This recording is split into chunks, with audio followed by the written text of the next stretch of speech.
How do you even make your web design stand out? In today's world, there's so many websites and a lot of them unfortunately look like this one. So what we're going to do in this video is talk about what are the 5 most important traits that can get your website looking like this to something more like this. So without further ado, let's jump right into it because this is a super important topic. So first things first is trying to avoid cookie cutter templates. Now, like this template that we see right here, it's super hard to stand out from the crowd and to make your designs really come through even when you're designing a website if you are starting from a template. Now, templates are good for beginners. They're great when you're starting out, but please do have in mind what the template actually looks like. This is a real template from WordPress. Someone is actually selling this, so keep that one in mind. But if you can, avoid cookie cutter templates because they lead down very typical cheap design layouts and images and typography and everything we're going to get into this video. It's honestly the worst place that you could start off your website. So in front of me, I have 5 websites that I think are incredible, award-winning design sites that really stand out from the crowd. And I'm going to explain to you guys why I think they are good sites to begin with. So first thing is first here, wolfmoon.co. Now these people sell croissants and they make croissants and sell them overnight to restaurants, cafes, and all that jazz. I'm not entirely sure, but something so simple like selling croissants, why does it need to have a website like this? Why does it need to have such a distinct imagery, such distinct typography, a logo that looks like the back of a wolf? I mean, why do all of these things matter? Well, it matters when you're actually creating your website and you're trying to get your brand image and your website to really come through and to really compete against all the other croissant makers in Paris or wherever the hell these guys are, or in Naples and Florida. So the first thing that I talked about is layouts. Now these layouts are simple, but they're not exactly cookie cutter. I mean, what these people did with adding the circle around the images and adding this type of layout here where the text comes from the left and it's full screen, that in itself is already a step above getting the very simple layouts and very simple cookie cutters. So that is the first step to get a good design to stand out. Don't use very simple layouts that will obviously give it away that it's a template and it's not very thought through. So that's the first step. Number 2 is going to be having your branding on point. Now this is wowpages.io. They are a design agency or some sort of agency where they create websites, and this is their website where they sell website design and development. So we can see that this is their site, and it's a very simple site. It doesn't have any work, it doesn't have any actual portfolio apart from a small section here, and we can talk about that one later. But this is the actual website that they have. So what does this website have that's making me think about it and it's making me stand out and it's doing all that? Why is this a good website for me? For one, they have a lot of custom imagery. They have their own personality coming through with these scribbles, with these little simple designs, and they're extremely easy to make. I mean, if I have a finger and a screen, I can just design this in 2 seconds, but they made the decision of exporting it, putting it on their website, filtering it, making it look great on their website and within this layout. I mean, this is a very simple design, but having that custom imagery, that custom branding allows people to really think that this is a great website. It allows people to really enjoy your own style and your own ideas, because if this was a simple icon taken from flaticon.com or one of these icon sites, then I can guarantee you that it wouldn't have the same effect. The entire point and the entire appeal of this one website is going to be this scribble, very simple art. And it's kind of funny because these people sell design, so what the hell are they doing these little scribbles right on the page? I mean, why would they even do that? And that's the funny part about it. So that is one of the parts that makes you think that this is a good website, and that's one of the parts that really sticks out to you. It's also not to mention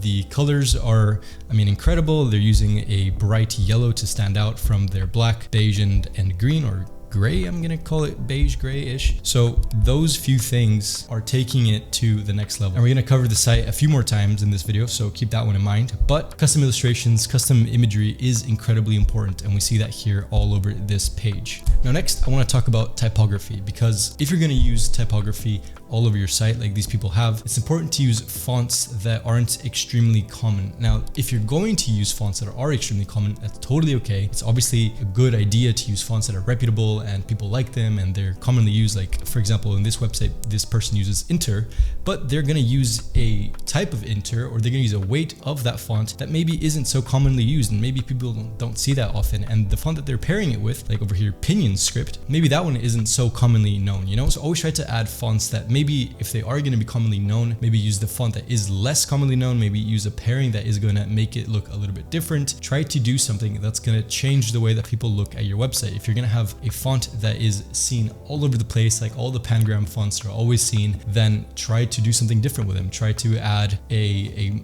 font in the middle, try to make it a different color, try to make it stand out in some sort of way. I'm not too sure, but at least try to do something different with it. That's the whole point of my little argument here. Now, another website that stands out to me when I'm talking about custom imagery, having a website that really stands out, is heartaerospace.com. Now, this is an extremely simple site, and what this site is trying to show you, or is trying to show their customers, is the fact that they have an airplane that uses electric energy instead of fuels to fly, and it's green and it's all that. Okay, congratulations. But what's incredible is going to be a very simple scroll animation that we're going to see here, and not to mention this simple video / animation that we see in the hero. But as we scroll down, there's that plane that passes through the ES19 text right there.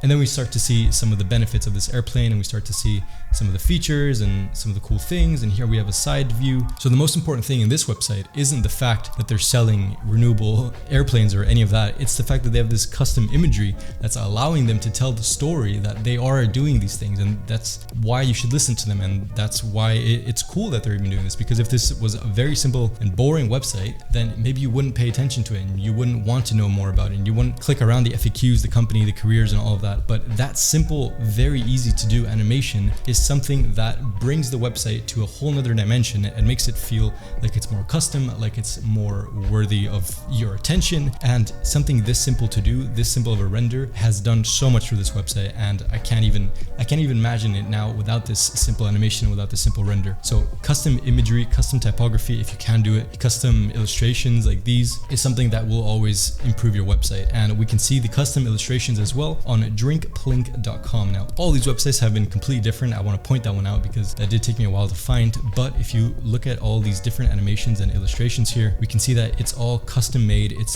thought of for this website. Now, you can have your own opinions about this website, whether you like it or not, or you would use this or drink this or whatever it is, but you can't debate the fact that it's well made. You can't debate the fact that this person put a lot of effort into it, and that idea, that knowing that this person went through all those steps, makes it a good website and makes it worthy of your attention, if you want to call it that. And then lastly here we have this masonry grid, which is very simple to do, but taking that extra step to make it a masonry grid instead of a regular slider grid like all the WordPress themes would have it, makes it something special. It makes it worthy of my attention. I keep repeating that. I'm not sure why. It's just what's coming to me right now. Also, I don't know if you just saw that, but those were some falling fruits there for some reason. Why not? It makes it appeal to a specific audience, I guess. But having these little illustrations, having these little pop-ups, it's a cute site, and that's the point of it, right? It's a cute drink, it's for a specific audience, and if we're gonna add all these little animations, then it might as well fit the audience that we want it to fit to.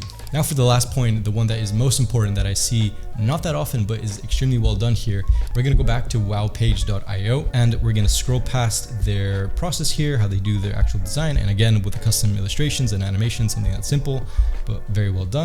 And then we're gonna go past this, and we're gonna reach this step right here. I wanna talk about this last one because it's very cool in my opinion that they did this. So they could have a very simple, almost like a grid even, about the next steps of what you can do or what their process is like, or the FAQs or anything else that they wanted to cover. But instead they decided to make it a draggable, interactive experience. And the point of that, and one of the benefits that I see in making it an experience rather than just a passive thing that you're like looking at and it's just going by, is the fact that you actually have to interact with it. And if you don't interact with it, then you're actually missing out on it. Now there's a negative side to that, which is if I didn't care about websites and I didn't care about doing this at all, then maybe I would just skip right past it and I wouldn't really care. But if you do care and if you are going to dive in deeper, then maybe you want to drag through. And when you drag through, you become more immersed in the website and you become more likely to spend more time on it and eventually send them a message or get access or whatever it is that they want you to do. But having this drag feature here is an extremely important part in my opinion. Now, maybe you don't make it a drag feature,